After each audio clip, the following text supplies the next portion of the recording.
সরকার একটা meticulous design করেছে যে পার্লামেন্টে কিভাবে বিরোধী দলকে নেওয়া যায়। গণমাধ্যমে এসছে জামাতের সেক্রেটারি যখন হেরে যায় পারওয়ার সাহেব, তখন ঢাকার জামাতের সভাপতি হেরে গিয়েছিল, সেটা নির্বাচনের ফলাফলকে বিলম্বিত করা হয়েছে। জামাত এনসিপির প্রধান নাহিদ ইসলাম হেরে গিয়েছিল, সেদিকে গণমাধ্যমের পত্রিকা আমরা দেখেছি, সেইখানে সামান্য ভোটে তাকেও বিজয়ী করা হয়েছে। অর্থাৎ এরকম একটা আশঙ্কা ছিল যে যদি আজকে জামাত ইসলাম এই সমস্ত সিট হেরে যায় তাহলে পার্লামেন্টে যাওয়া না যাওয়া নিশ্চিত হয়ে যাবে। সুতরাং এই সব ক্ষেত্রে সরকার একটা মেটিকুলাস ডিজাইন করেছে যে পার্লামেন্টে কিভাবে বিরোধী দলকে নেওয়া যায়। চাঁপাইনবাবগঞ্জের ইতিহাসে এটা রেকর্ড, নজিরবিহীন। এই জেলাকে এখন বাইরে পরিচয় হচ্ছে এটা রাজাকারদের জেলা। এটা অত্যন্ত দুর্ভাগ্যজনক। আজকে চাঁপাইনবাবগঞ্জের 3টি সিট আজকে জামাত ইসলামের প্রার্থীরা বিপুল ভোটে বিজয় অর্জন করেছে।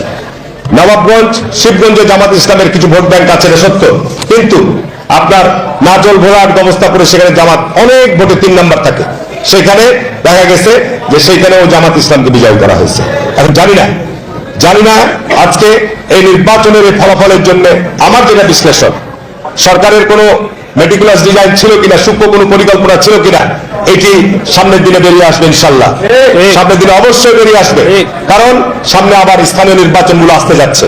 সামনে স্থানীয় নির্বাচনগুলোতেই কি পরিমাণ ভোট কাস্টিং হয়, কারা কারা নির্বাচিত হয়, কিভাবে নির্বাচন হয়, সেগুলো এখন অপেক্ষার বিষয়।